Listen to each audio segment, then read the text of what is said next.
Right. Well, good evening, everybody, and a very warm welcome to our drop-in on Accredited Speaker. So we're honored this evening to welcome Clare Crowther. Clare, as some of you most likely know, was Europe's first accredited speaker. It's a great achievement, a lot of hard work. I'm sure you'll attest to that later, Clare. But we are really very, very privileged to have her impart the benefit of her knowledge, and I hope will inspire some of us to just go that extra bit to gain the accredited speaker accreditation. So thank you very much indeed, Clare, and I'm going to hand over to you. We will have time for question and answers, so I think if you can keep your questions or pop them in the chat, we'll address those all in one go. So thank you very much, Clare. Over to you. Welcome to this accredited speaker designation session. I'll answer today 3 questions. What is the designation? Why might you be interested? And how can you pursue it? Liberally sprinkled with my personal journey to illustrate some recommendations. So first of all, what is the designation? Let me share with you a couple of quotes from the Toastmasters International website. First of all, we have: the Accredited Speaker Programme is reserved for Toastmasters who combine subject mastery with professional speaking skills. They also say it's designed to give professional speakers a competitive edge by having their talents recognised by Toastmasters International. I thought I could embrace AI and hear a different point of view. This is what it came back with. Imagine stepping onto a stage, not just as a speaker, but as a trusted authority. Imagine the audience leaning in, not because they have to, but because they want to hear what you have to say. That level of credibility doesn't happen by accident. It's earned. And in Toastmasters, it has a name: the Accredited Speaker designation. That's a different sound to the TI, but very interesting for me to hear what AI would make of the Accredited Speaker. As you can hear, the emphasis is on professional speakers. And as it says in the handbook, this is the handbook for anybody who wants to look it up online, it says the programme is not designed to recognise or provide support and publicity for those who are working towards becoming professional level speakers. However, that does not mean that you have to be a full-time professional speaker in order to seek the designation. You may well give occasional speeches for which you're paid separately from your normal employment, and that is an important requirement. On the other hand, you might be here today because you're just curious. You want to find out a bit more about the Accredited Speaker designation for yourself or your fellow Toastmasters and wonder, is this for me? Or, is it for them? Secondly, why might you be interested? Let's hear from 3 of the 95 accredited speakers worldwide as to why they chose to apply for the designation.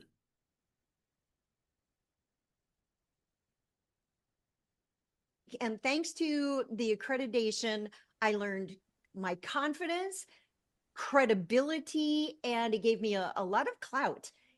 For me, the accredited speaker designation was a way to really say, this is for real, and I want to show my clients that I am a dedicated professional speaker by getting this designation. And once I realized, actually, it's just, filling in forms. And if you've got the gigs, you've got all the background and as Steph said, the records and documentation, it's just the next step. So when I realized it wasn't that hard, it was lovely, and what an experience. And I mentioned that I was the 2nd accredited speaker in Australia, and you could see a few little eyebrows raising. And at the end of the day, we were talking about takeaways, and one of them said, I like what you said about establishing your credibility. And I noticed in myself when you said you were the second accredited speaker in Australia, that I kind of sat up a little bit more and thought, she's got something of value. So I think it does, the scarcity factor is a big thing in being able to promote your credibility. There we heard from Cheryl from New York, Stephanie from Arizona, and Dale from Sydney, Australia. And me, I wanted it to open doors, and it did. That's another story. So the benefits we've heard, the kudos, the edge, more opportunity, and the most often mentioned, the credibility. However, just having the designation is not enough. People need to know about it.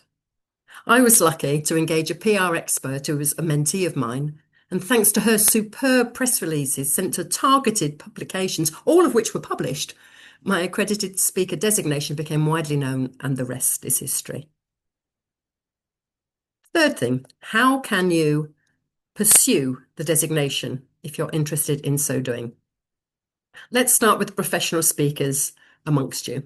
This is where I was when I first heard about the designation in 2015.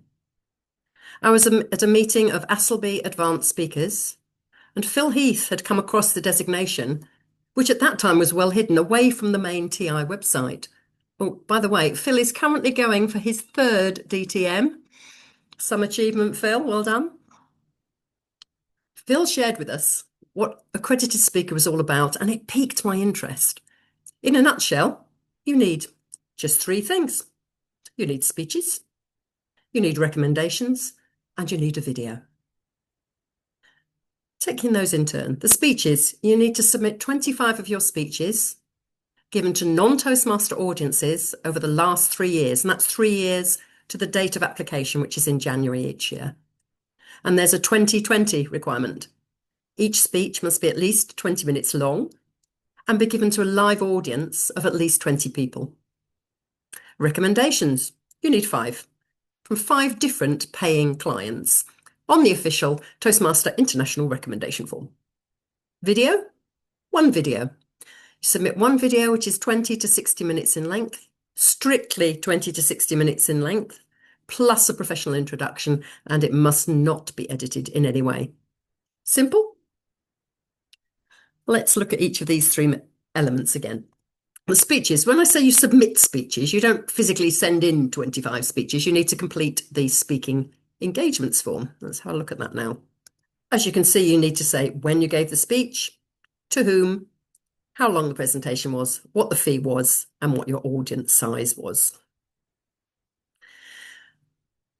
I just needed to select 25 speeches satisfying the requirements detailed in the handbook. The date.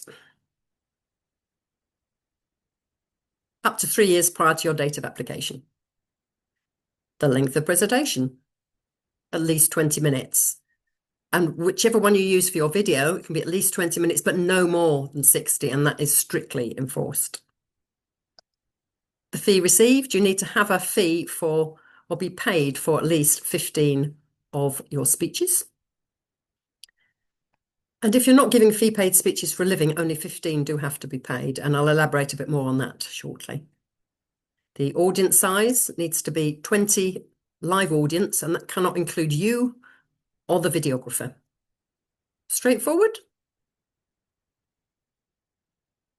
Yes, I did have to search back through my records to find all the details for the forms, and a suggestion here, if you have the faintest inkling that you might want to apply in the next 3 years, start capturing this information now for the qualifying speeches that you're giving, and why not put them straight on the form? The recommendation form for 5 clients. I was uncomfortable about asking 5 paying clients to complete the official Toastmasters International recommendation form, especially as they'd already given me testimonials. I thought, they're not going to want to do it. But you know what? They were all absolutely happy to provide a recommendation. Another suggestion for you, ask your current clients to complete the TI form as you go along. One more thing, the video. I understood it needed to be 20 to 60 minutes long, had to show the professional introduction and must not be edited in any way. Luckily, one of my more recent speeches had been the keynote for a change management conference in York, and there was a videographer there. After a bit of research, I managed to track him down, and he was happy to share the video with me, which was fantastic, and it did include the introduction, which is vital. So, speeches, recommendations, and video, all to be submitted between the 1st and 31st of January. Oh, well, that's not quite true. Your submission of your speeches and your video must be submitted between the 1st and 31st of January. However, your client's recommendations can be accepted at any time and are kept on file for up to 5 years. For full-time professional speakers, that's it. You've done level 1. What if you speak occasionally and don't have 25 qualifying paid speeches over the last 3 years? Let's just re-show that slide. So you've got only 15 have to be paid, and there's another clarification here as well. For at least 8 of those paid ones, you must be directly compensated a pre-arranged fee, as it says in the manual. So you've been booked to give a keynote, you've agreed a fee for you standing there and doing so, and you invoice and you get paid. So it's a genuine fee for appearing to speak. For up to 7 speeches, you can receive what they call a reimbursement and expense reimbursement. So, for example, if your travel, food and lodging are paid, or if you get a per diem or a monetary gift donation, then that will count for up to 7. And 10 speeches may be given pro bono. And what if you don't have a video? With a professional introduction? Why not ask a friend or colleague to film your speeches from now on, together with any introduction? And it has to have the introduction to be sent in. And how about the people who are here because you're curious and your interest has been piqued, maybe just a tiny, tiny bit? Start noting your qualifying unpaid speeches. That is to say, things that are not part of your normal employment, which is important, and satisfying that 20-20, at least 20 minutes, at least 20 live audience. And you can have up to 10 of these unpaid ones. So what about paid opportunities? Why not look for local paid opportunities to speak on your specialist subject for a donation to your favourite charity? And you can have up to 7 of these. 3 organisations that I've found willing to give a donation are Age UK, U3A and Rotary, and I'm sure there's a lot of others that are seeking speakers. Other options I've heard about are Probus, Chamber of Commerce, care homes, and why not look at organisations and events that are related to your specialist topic? They may well welcome you for a small donation. Now let's fast forward to 2027, 28 or 29 and imagine in January you have submitted your 25 speeches, your 5 recommendations and 1 video. What happens next? You may be wondering. Well, you wait. And you wait. And you wait for a bit longer for the letter inviting you to level 2 to present live at the International Convention. Audience size in the room around 2,000 and it's shown live worldwide. In my case, in January 2016, I submitted everything. And in February 2016, my application was accepted. Yay! I then had to wait for instructions for heading to the International Convention, which that year was in Washington, D.C. And I had to wait till the 30th of April. My letter arrived and I was excited, keen to read the instructions for going to Washington. We appreciate your interest in the Accredited Speaker Programme. You're welcome. After careful consideration, the judges? Sorry? What judges? My application was accepted in February. What judges? The judges have determined not to advance you to the next level of judging. What? Do you ever talk to your screen as if it's the author of the letter, particularly when it's something you didn't like to hear? I do. What? Why not? I satisfied all the requirements. 25 speeches to non-Toastmasters, not part of my normal employment, all 20-20, 20 minutes, at least 20 in the audience, and at least 15 were paid. 5 recommendations, and I know they all arrived because I checked with you directly. I had a video that was 20 to 60 minutes long with the professional introduction, not edited. So what do you mean I've not been advanced to the next level? After calming down a bit and further investigation, I discovered 3 valuable lessons. February's acceptance is level 0, if you like. It means your forms have been completed correctly. For level 1, there is judging criteria for the video, which I could have requested had I known. Now it is openly published on the TI website, so you won't need to fail accidentally. And thirdly, there are accredited speaker mentors. Who knew? Obviously not me at the time. And a list of mentors is now available on the TI website. Would you like to look at that judging criteria so you know what we're talking about? Okay, we'll go for that. The categories might look somewhat familiar to you. Think of contests, content, delivery and language, as we have on the contest judges guide and ballot. What's different is on the second page.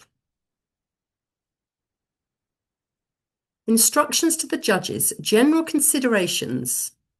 Did the candidate's speech reflect professional presentation skills and subject matter expertise worthy of being evaluated by a live panel of judges at level 2? You need to answer yes or no. The judges are then invited to compare their yes/no answer with their final score, the pass or fail. To pass, you need at least 80% from 4 out of the 5 judges. The judges are asked to say, are they consistent? And if not, review your scores carefully before finalising. The yes/no answer is not what decides whether you go through. It is the pass or fail, but it's just making sure that the judges are sure that you want to either go forward or not. The judging panel are also asked to consider, would you hire this speaker? Would you refer this speaker? Would you pay to be in their audience? Would you want to speak on a programme with them?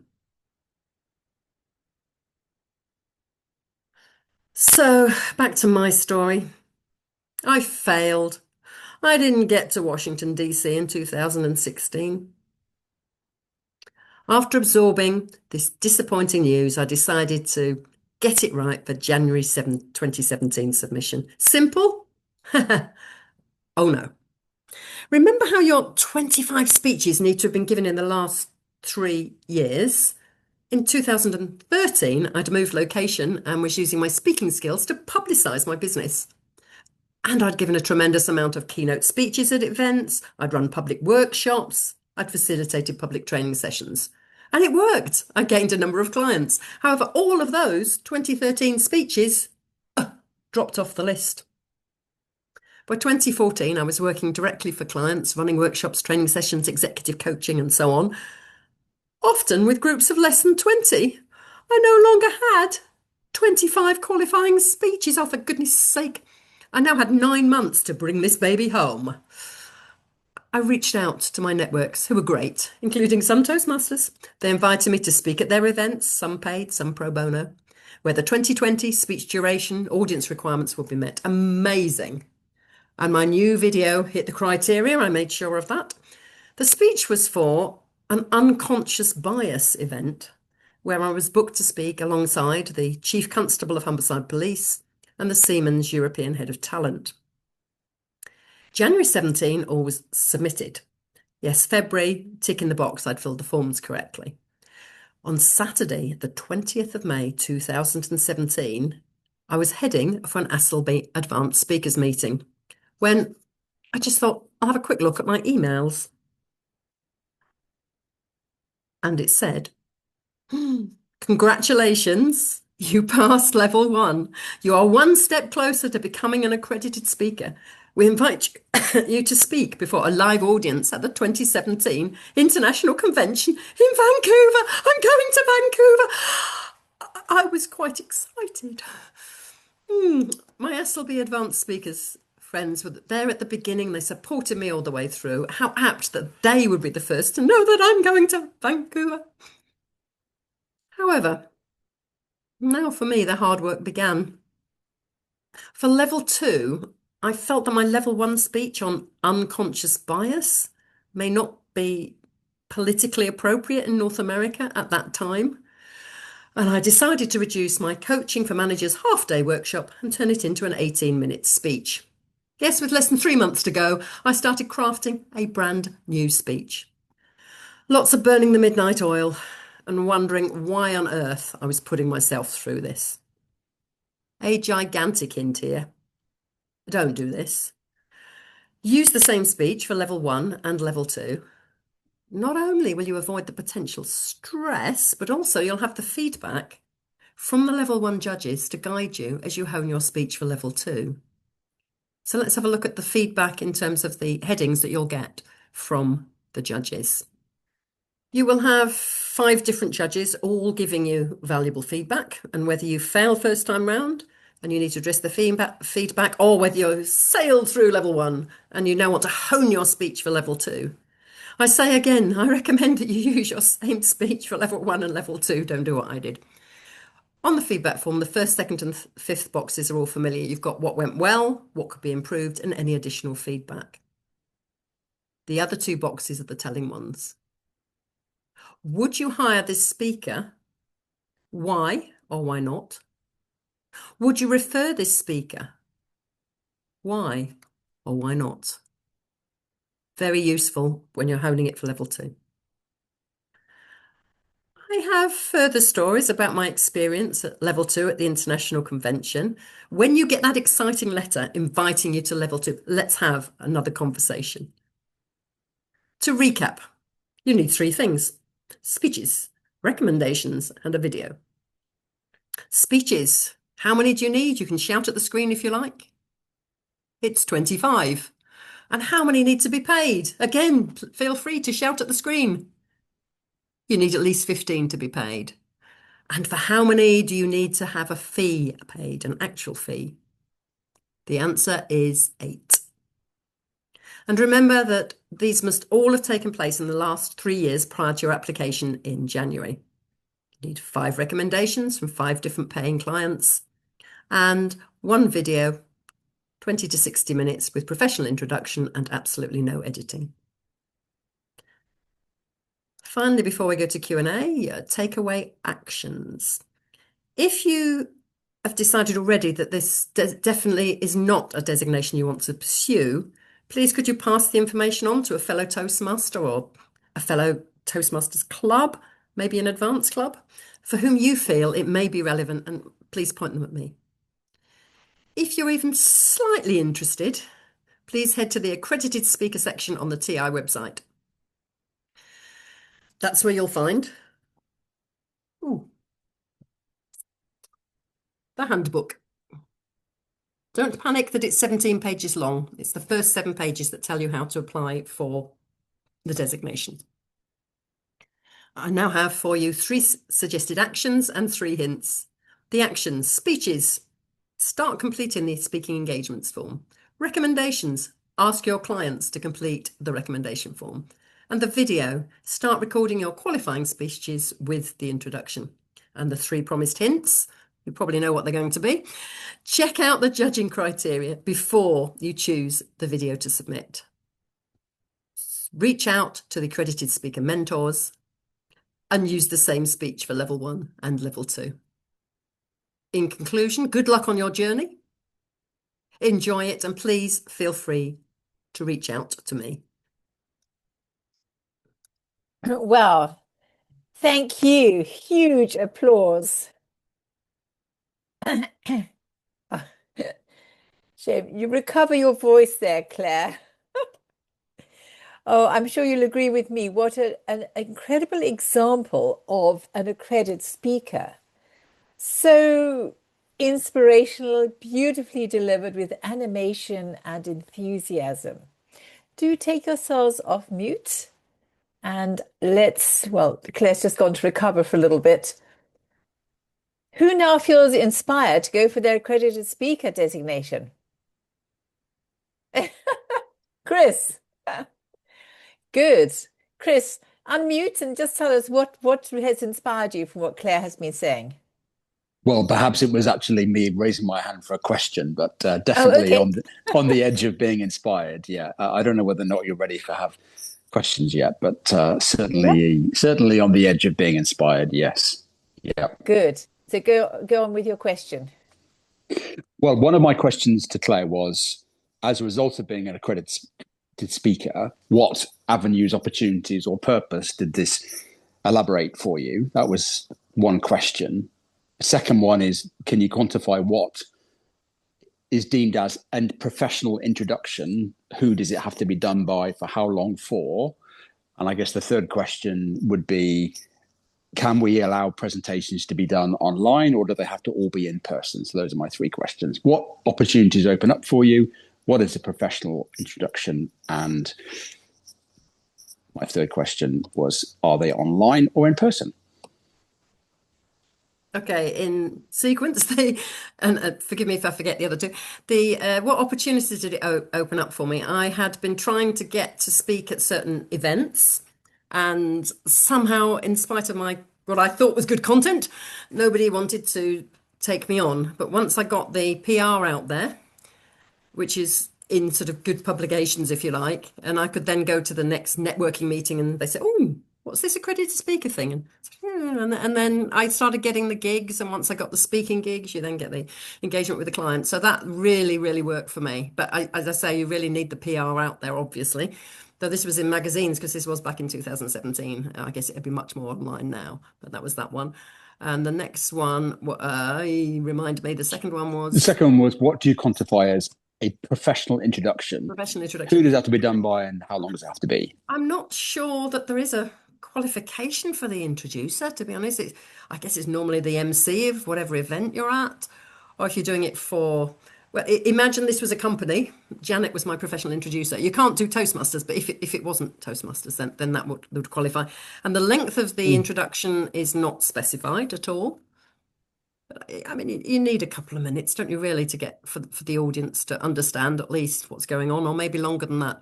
But your video that you do is the 60 minutes without the introduction. So if it's, a 3-minute introduction, you can have 63 minutes, but I wouldn't risk it personally. Keep it a little bit under, because it'll get disqualified if you don't hit it. And the other one was, does it have to be face to face? No, it doesn't have to be face to face anymore. It can be online. The qualification of 20, it's 20 live audience, as in you can't put a video up on a website and say, go and have a look at this, and therefore it's thousands of people. It's got to be, at the time it was recorded, you need to demonstrate that it was actually 20 plus people, excluding you, and a videographer, if you go online. Does that help, Chris? Fantastic. And then, does that answer Heather's question? If you can't travel for the level 2, Heather, do you want to elaborate on that?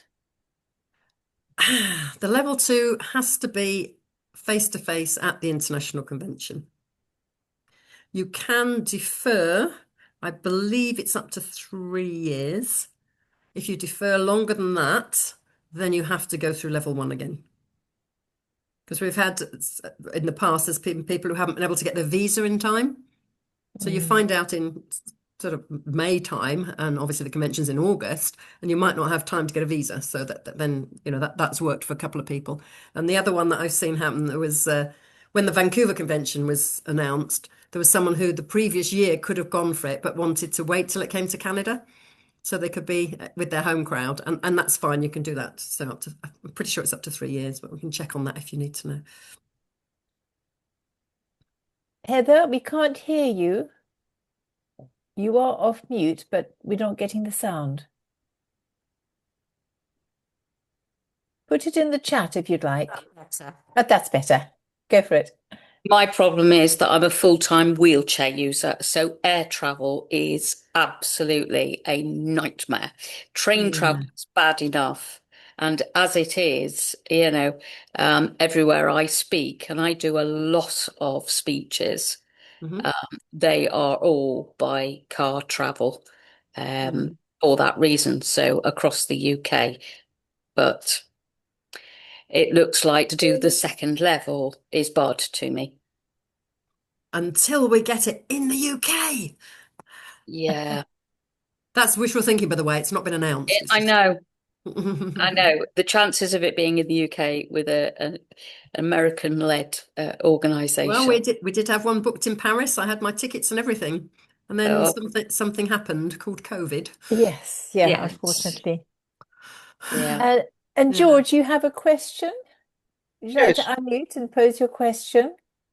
Are you allowed to sell from your speeches? I don't see why not. Sorry, I don't know. I can't say, shouldn't answer without knowing. I don't see why you shouldn't be able to, because you're giving a speech probably about your business or what have you. Yeah. I will double check on that for you, George, but I've given you my opinion, but we really need to get that straight, don't we? So it's, can you sell in your speeches? I don't see why not. Because you kind of almost do every time you speak, don't you? If you know what I mean. Yeah. Yes, you Even if do. you're not, if you're not overtly selling. Okay, so that's from George. I will find that out, George. Not right now, Thank you. by the way. No, could probably just direct you, message you. Mhm. Fantastic. Does anybody have any other question? Do you put your cameras on? We have Can I the just brains in the... Can I Sorry, just George? ask as well? Yes. Where is the best place to basically go to find yourself places to speak?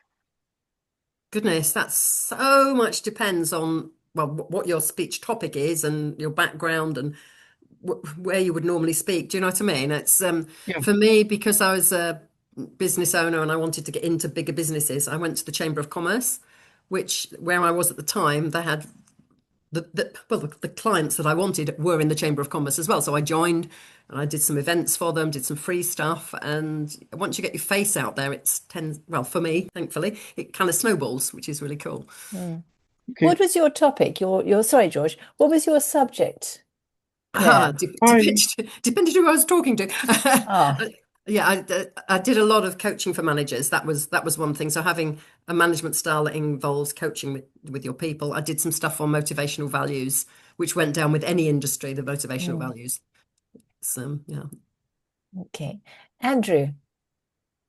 I just had a suggestion for George that has worked for me is if you're going to be doing general speeches about different topics and you're willing to do that, get yourself hooked into either an event planner or an event planning company that can call on you and say, hey, we need somebody that can talk about XYZ thing at this convention, this wedding, this reception, whatever it is.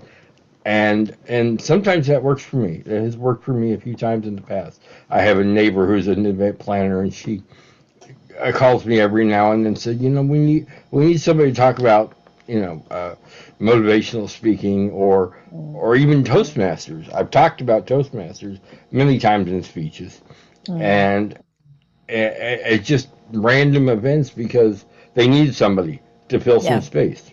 So you have to get out there and find it. I must confess, I had several paid speaking events it's not a care home, they call it a senior residence home. And that was where about 30 to 40 senior residences from Farnham lived. They had flats and cottages there, and they wanted entertainment for those residents. And I was approached as a member of Farnham Speakers. Is there somebody who could speak? It's paid. I was paid £70, I think, for an hour's talk. I was really chuffed with that. And I must have given about 6 or 7 speeches there on travel and stuff related to what would interest those residents. So it's amazing where the opportunities are lurking. So Ibubi, you said you do quite a lot of speaking. Where do you get your speaking roles from?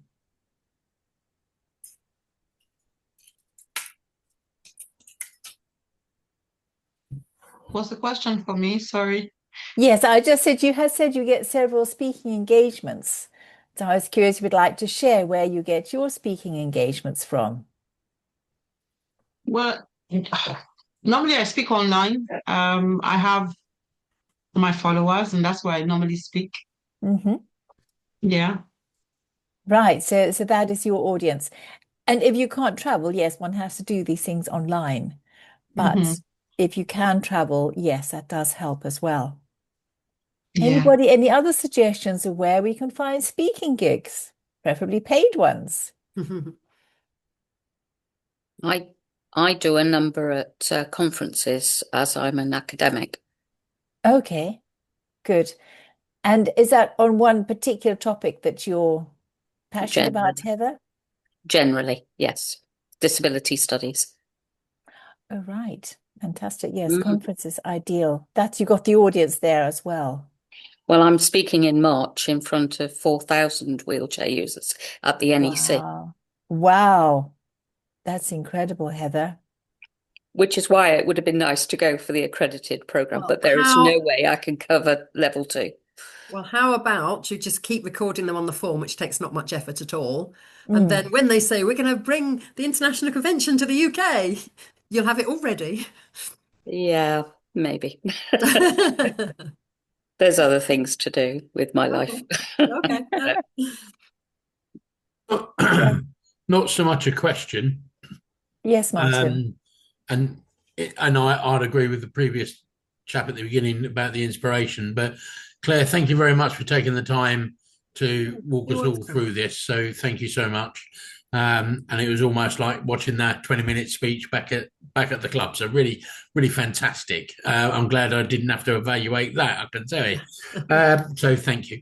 I suppose what it's done is, yes, I am interested, but I don't think I have enough paid gigs to begin that. So I'll start recording the few that I have.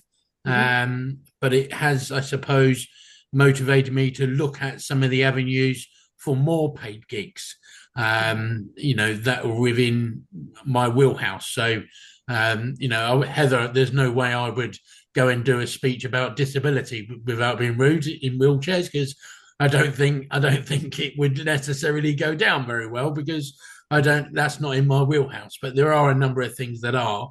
So it sort of motivated me to think about what are my specialities, what is my thought process, what can I deliver with confidence and clarity, and with a little bit of sort of underlining, I know what I'm talking about type thing. As I said, Heather, I wouldn't necessarily go anywhere near your one. So thank you, Claire. That's certainly given me food for thought. And there are opportunities. I see quite a few social clubs where I live in the southeast of England that often have speakers in, very similar to the care homes, if that's the right wording. Just for 20 minutes on a lunch break, so it breaks up and they can offer things for their members. So thank you, and it's certainly given me food for thought. Excellent, Martin. That's very good to hear. And you're right, you have to be authority on your speeches. Yeah. You've got to gain that credibility as well. And then people know you for what you can deliver. So I remember you've got to have that in your bag, haven't you? You have, definitely. So, and I'm just going to ask Phil first. Phil. Thanks, Janet. Yes, I'd always hold in my heart the fact that Claire is one of my proteges. I'm very proud of that fact. So I'm proud to have evaluated Claire on her video selection. I think I've still got 3 or 4 videos that you sent me through, and I evaluated them and gave feedback on those. And the suggestion as well, I think on one of your presentations, I gave you a slide, the disruptor slide that you used in that presentation. So I was able to help support you through that journey. So I'm very proud of that. And then I've just actually found my letter, 9th of May 2018. We appreciate your interest in the Accredited Speaker Programme. After careful consideration, the judges have determined not to advance you to the next level of judging. So at 2018, I was able to fulfill the criteria. And then I probably fell out with the designation, but Claire and I have kept in touch, and she keeps, you've got to go for it, you've got to go for it. And then this presentation this evening has given me that impetus to think, I need to now get back into doing some speaking and more speaking externally. So thanks, Claire. And it's really just Phil. Thinking of ideas as to where to go, so that you've given me some great ideas as well. So thank you for that. Yeah, thank you. That's fantastic news. We will be watching, Phil. So I can become number 2 in Europe. Well, exactly. We can't give Claire the top spot all the time, can we? No. She has to share it. First of many, I hope. A first of many. Yes. Andrew, you had a question or comment? I have both. First of all, Claire, that was an engaging, wonderful presentation. Thank you very much. Second of all, I wanted to ask you, do the judges take into consideration how much you get paid for your speaking engagement? Does it matter if it's $50 or £50 or a couple £1,000? Is that figure in somewhere? There is no requirement for a minimum amount of pay, and that has been explained because worldwide payment varies so much, so they didn't feel that would be a fair thing to do. That's my understanding. But no, there is no, this is the amount you must be paid. But a reasonable fee for your country, I think, is what you're looking for those 8 that have to have a fee paid for. Well, that's That makes sense. That makes sense. I just have one other thing to say.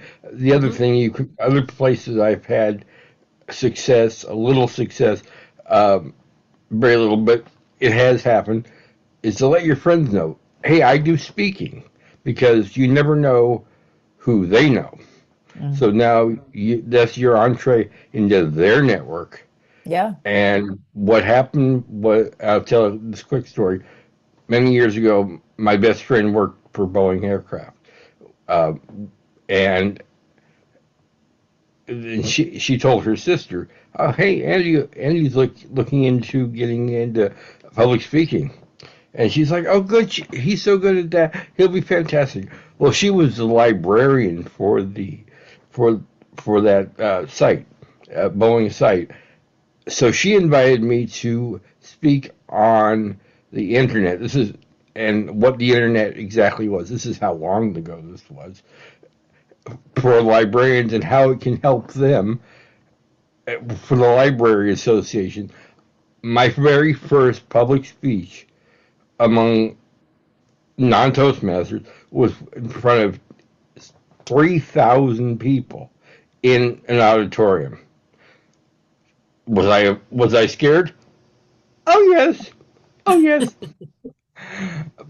But it went well. I'm not going to say I would never count it as one of my better speeches, but it was my entree, and so you never know. I mean, it helps to keep just telling your story. No matter what your story is, I've always said, tell your story. Yeah. Because it can get you somewhere. Absolutely, Andrew. Lovely story there. Thank you for sharing. Chris, you have your hand up. Yeah, sorry, me again.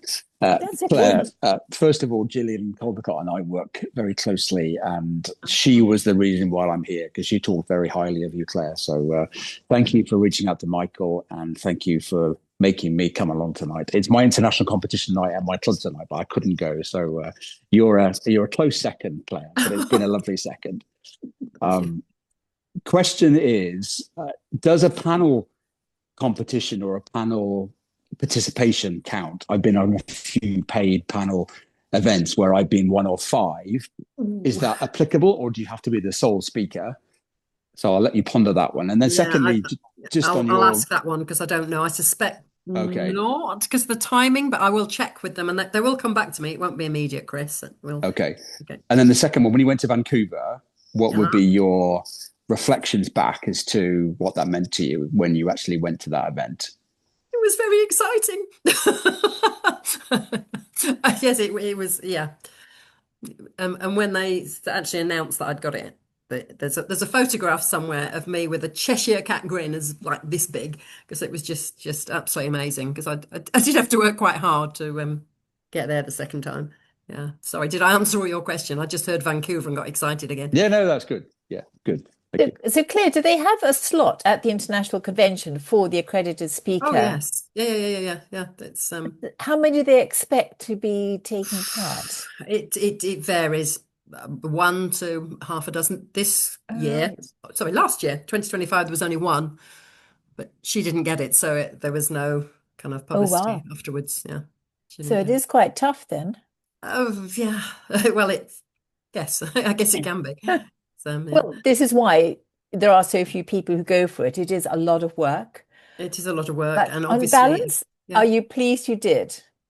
Yes, yes, I am. Yes, I mean, because it did do what I wanted it to do about opening doors for me, which was fantastic. And since then, I've been invited to speak in lots of clubs across Europe, as you Really? can imagine, because online, I hasten to add. Oh, Nobody's okay. wanted to fly me anywhere very exotic, but hey, so I've spoken at a few like Not district yet. conferences online or division Okay. conferences, yeah, which is Good. exciting. It is, yeah, Yes. Oh, it's all different experiences, isn't it it? is. Mm. Abubi, you have your hand up. Yes, I was going to ask Claire a question. If you're open to mentoring and if you're, willing to mentor anyone that wants to be mentored by yourself. I am certainly open to mentoring on the process to get you there. There are other Yes. people other mentors who, if you want to pay them, will pay you so you can pay them to help you get through the designation. But I can help you through the process, if you see what I mean. It's a subtle difference. Is that Yeah. So what you I'm mean? asking if, yeah, that's what I mean. So I'm asking if you don't mind mentoring me. Of course, that's absolutely fine. Yes, drop me an email. I will. I will. And we will be sending out an email to all those who registered this evening. I know not everybody's been able to come with the recording and also links to all the documents that Claire has mentioned and the email address for you to contact Claire. So, Victoria, what can we help you with? Oh, good evening. Thank you. I just wanted to ask a question about Chamber of Commerce because I'm actually thinking to join as well and promote my business. And what it was like experience delivering speeches there. I think that's a question, I guess. Claire's Sorry, just had a bit of a coughing fit. Apologies. Victoria, well, the Chamber of Commerce, I researched it before I joined it because I knew the kind of organisations that I wanted to get into. And I saw on their members list who was in there and thought, yes, this does look like it's for me. And they did an annual, I don't know if all of them do, but this particular chamber did an annual business conference over 3 days where they had lots of different speakers and workshops and that sort of thing. So for the first year, I said, "Oh, can I have a small room and I'll do a few workshops?" And I did half a dozen workshops over the 3 days and did that for free. And then it just sort of went on from there. The next year it was coming out. I said, "Oh, would you like me to do?" And it just built. And of course, you're getting seen by the very people that you want to influence. And my hint is, and I'm sure you all think about this, which is where do the people meet that you want to influence? You want the multiplier factor. Where is the lot of people that you want to get in touch with? But check on there, or ask if it's not published on the website, ask the secretary or whatever of the Chamber of Commerce, say you're interested. Please, can I see who's members and see if it's right for you? Because it varies by area, obviously, who's decided to join. I hope that helps. Yeah, it's just difficult to start because it's all Oh, about yes. credibility, and I believe it has to be for free. So first, obviously, and I'm doing interior design. So and I'm just thinking about the options where to go and give information. And that was an option, Chamber of Commerce. Yeah. I'm seeing you with an exhibition stand that would look amazing if you do interior design. Well, thank Yeah, you. I did exhibit a few times, but not with anything like that, just sort of saying what I did. And in fact, I seem to remember Phil and I were in a thing at Leeds. Was it the Leeds where we went to promote the Toastmasters of the Yorkshire region? And got a few sign-ups, didn't we? We did, yes. That was the Armories when we did the That's it. Yeah, Leeds business Armoury. in Yorkshire. Yeah. Yeah, so there's those sorts of exhibitions as well. But obviously, you have to pay for the stalls, but sometimes it's worth it. And quite often, I found at exhibitions that it's not so much the people who come to the stalls, but it's the other stall holders that are around you that you chat to for the 2 days that you're there, and you make all sorts of connections that way, which is rather cool. Unexpected, but it was good.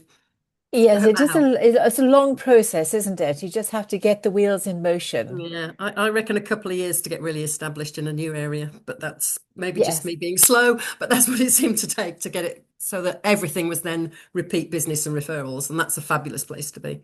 Yes, yes, definitely. Victoria, I wonder whether I have your email address. Did you actually register? Yes, I did register. Yeah. Oh, okay. I might have taken the list off before. I just wanted to make sure I had your email address to make sure but you can contact the accredited speaker if you don't hear. Well, I Okay. listen carefully about the procedure. Don't worry, It's we'll very find your email. interesting. It's very interesting, but I think it's a long way to go, really. But And you have to start I'm somewhere, inspired. don't you? Yeah, yeah. Well, I've got a small goal at the moment, just to talk about my business. Brilliant. Everything starts somewhere. Yes, and there are lots of projects. Are you a member? What club are you a member of? I'm at West Hearts. Oh, It's West Hearts, yeah, D71. Yes. yeah, 71. Yeah, that's right. Yeah. So there are lots of projects that you can focus your business on. Yes, and that's what I discovered is really it's not enough time because doing the projects and talking about this, that's what I'm doing. I'm mostly kind of switched to videos now. I will be switching and talking online, basically all this. But here and in the club, obviously, talking in front of the audience is very different. It's just the energy in the room. Yeah, for sure. Yeah. Fantastic. Thank you. Oh, it's a pleasure. Thank you for your question. Do we have any other questions? No, thank you. Thanks, Victoria. All right. Well, we will be passing the details on to you. Claire, any last pearls of wisdom just to get people over that indecisive stage? I wouldn't say pearls of wisdom. I would like to thank everyone who has listened to me in spite of my croak and coughing. Sorry about that. And if you've got any questions when you've had reflected on it, please do write to the address that Janet will send you, and I will get back to you. Not necessarily immediately, but I will get the answers to those questions as well that I've said I will do, and we'll put those out somewhere Fantastic. as well. Well, Claire, thank you very, very much indeed. This has been really enlightening. Very, very interesting session. Answered a lot of our questions, and I hope inspired a future #2 in Europe accredited speaker. So thanks, TJ. Thanks, Chris. Well, thank you very much indeed. I'll bid you all a very good evening. Enjoy the rest of your evening, and I will send that out for you in the next couple of days.